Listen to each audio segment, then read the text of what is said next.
حضور علیہ الصلوۃ والسلام نے کم خوری کی تعلیم دی، اور قرآن مجید نے بھی کہا کہ کھاؤ پیو لیکن اسراف نہ کرو، لا یحب المسرفین، بیلنسڈ ڈائٹ کا حکم دیا۔ بیلنسڈ ڈائٹ اٹ سیلف آپ کی صحت کے تحفظ کی ضمانت ہے، اور قرآن مجید افراط و تفریط سے بچا کر معتدل خوراک اور غذا کی بات کر رہا ہے۔ اور حضور علیہ الصلوۃ والسلام نے فرمایا، بخاری اور مسلم کی متفق علیہ حدیث ہے، المسلم یاکل فی معن واحد،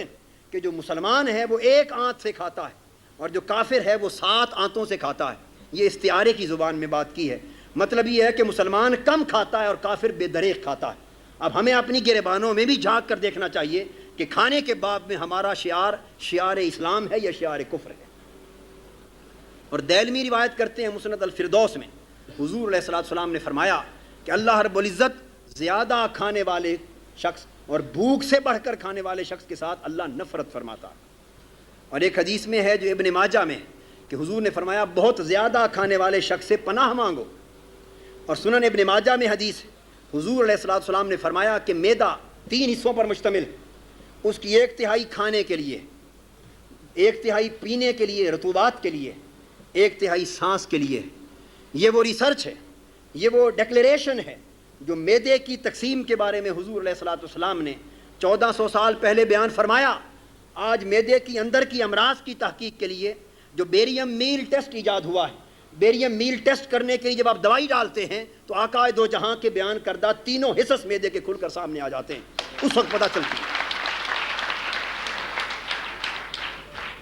پتہ چلتا ہے کہ وہاں کون سا بیریم میل ٹیسٹ تھا، کون سے آپریشن تھے کہ اللہ کا نبی صلی اللہ علیہ وآلہ وسلم معدے کی ساری جزیات اور تفصیلات اور حصص اور اعضاء کا تصور بیان فرما رہا ہے۔ اور پھر حضور علیہ الصلوۃ والسلام نے بسیار خوری سے اس لیے منع فرمایا اور کم خوری کا حکم اس لیے دیا کہ متعدد امراض کی بنیاد بسیار خوری ہے۔ یعنی آج کے کارڈیالوجسٹ اور امراض قلب کے علاج کی تمام ایسوسیشنز دنیا بھر میں آل اوور دی ورلڈ، مشرق سے مغرب تک جہاں جائیں وہ لکھتی ہیں، پمفلیٹس چھاپتی ہیں، کتابیں چھاپتی ہیں اور عنوان لگاتی ہیں کہ دل کی ساری مرضیں پیٹ کے راستے سے جاتی ہیں، ساری مرضیں معدے کے راستے سے جاتی ہیں۔ یہ بات آج متحقق ہو چکی ہے کہ ساری امراض قلب کا تعلق بنیادی طور پر بسیار خوری یا غذا کی بد پرہیزی میں ہے۔ اسی بسیار خوری سے امراض قلب جنم لیتی ہیں، اسی سے الٹیمیٹلی ذیابیطس یعنی ڈائبٹیز جنم لیتی ہے۔ جب آدمی زیادہ کھاتا ہے تو زیادہ کھانے سے، میں عرض کر رہا ہوں کہ حضور علیہ الصلوۃ والسلام نے زیادہ کھانے کو اتنی شدت کے ساتھ کیوں مذموم قرار دیا اور اتنی سختی کے ساتھ بسیار خوری سے کیوں منع فرمایا؟ یوں ہی لگتا ہے کہ بسیار خوری کے نقصانات بھی بہت زیادہ ہی ہوں گے، جس وجہ سے حضور نے شدت کے ساتھ منع فرمایا اور یہاں تک کہ کہا کہ پناہ مانگو بسیار خور سے۔ ریزن کیا ہے کہ یہ بڑی بڑی موذی امراض کا باعث ہے، جن میں ڈائبٹیز ہے۔ جب آدمی زیادہ کھاتا ہے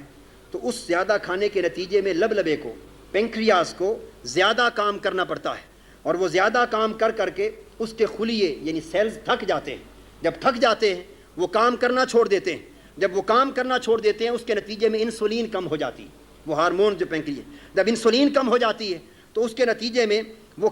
اس سے جو کھانے کی شوگر جو کیلوریز میں بدلتی تھی، حرارے بنتے تھے، اس میں بدلنا اور استعمال ہونا بند ہو جاتی ہے اور وہ شکر خون میں جمع ہونا شروع ہو جاتی ہے، اس سے شکر کی مقدار بڑھ جاتی ہے اور اسی کو ڈائبٹیز کہتے ہیں۔ میں سوال کرتا ہوں آج اس جوان ذہن سے،